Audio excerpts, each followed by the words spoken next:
सस्ते ससुराल और सास बहू की दुनिया। एक रोमांचक कहानी। ससुराल का नया संसार। जन्म से ही अर्चना को एक मध्यम वर्गीय परिवार में पाला गया था।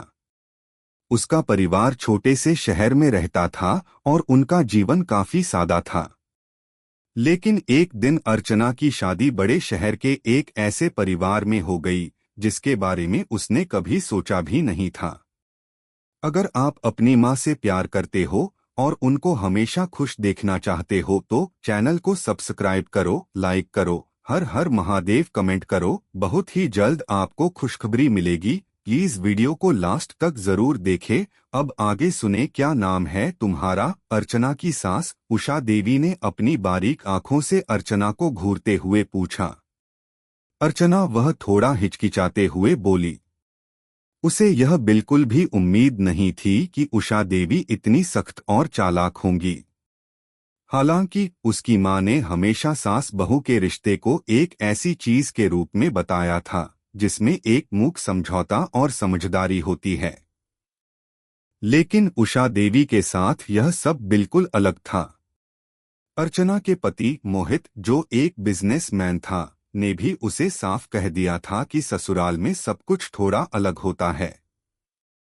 यह पुराने और नए का मिलाजुला मंजर था जो अक्सर अर्चना को भ्रमित कर देता था।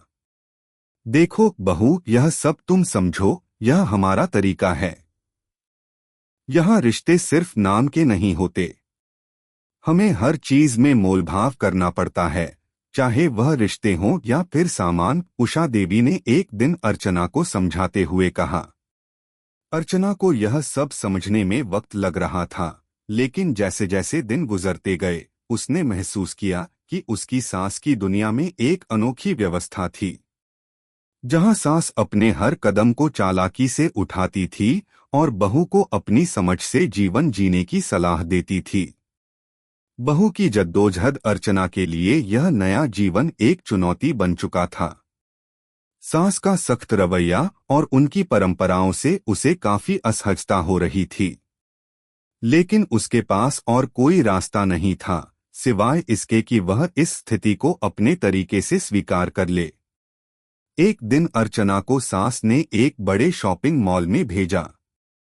यहाँ से कुछ सस्ते कपड़े ले आना बहू। सस्ते लेकिन अच्छे, उषा देवी ने कहा। अर्चना को सस्ते कपड़े खरीदने में बिल्कुल भी परेशानी नहीं थी, लेकिन वह चाहती थी कि उसकी सास उसे समझे और उसे थोड़ा सम्मान दे। मम्मी, क्या आपको लगता है कि यह कपड़े अच्छे हैं? अर्चना ने एक बार फिर से सास से पूछा। देखो बहू, यह हमारी दुनिया है। यहाँ सस्ते और अच्छे का फर्क समझना जरूरी है। अगर तुम यही समझ पाओ तो तुम्हारी शादी सफल होगी। उषा देवी ने एक गहरी सांस ली और चाय का कप उठाया। अर्चना ने धीरे धीरे सास के तरीके को समझने की कोशिश की। उसने महसूस किया कि उषा देवी का लक्ष्य हमेशा उनकी खुशी के पीछे छिपा हुआ होता था, लेकिन उस तक पहुंचने का तरीका कुछ अलग था। सास और बहू का संबंध। समय के साथ अर्चना ने सास के साथ अपने रिश्ते को सुधारने का फैसला किया। उसने जान लिया कि सास की दुनिया केवल तकरार या मतभेदों से नहीं चलती, बल्कि एक मजबूत समझ और साहस से यह आगे बढ़ सकती है। मम्मी, क्या आप मुझे अपनी जड़ी बूटी का तरीका सिखा सकती हैं? एक दिन अर्चना ने सास से पूछा। उषा देवी मुस्कुराई और बोली, देखो बहू, यह सस्ता नहीं है, पर अगर तुम चाहो तो मैं तुम्हें यह तरीका जरूर सिखा सकती हूँ। यह संवाद दोनों के बीच धीरे धीरे एक नए संबंध की शुरुआत थी।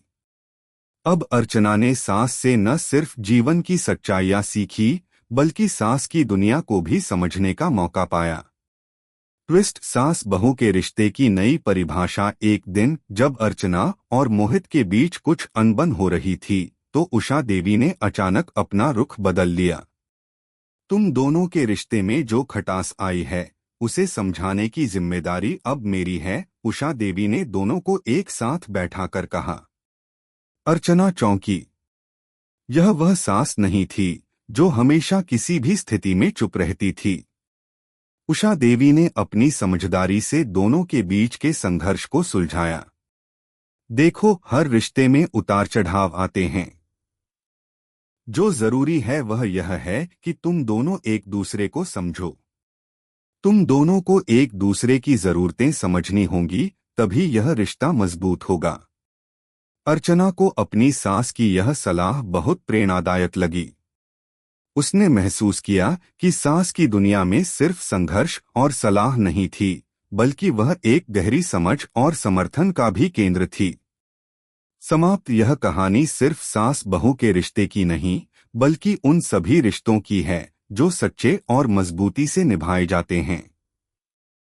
अर्चना और उषा देवी ने अपनी दुनिया को समझते हुए एक दूसरे की सच्चाई को स्वीकार किया और रिश्ते को एक नई दिशा दी। प्लीज लाइक करो, सब्सक्राइब करो, कमेंट करो कैसी लगी आपको कहानी। धन्यवाद।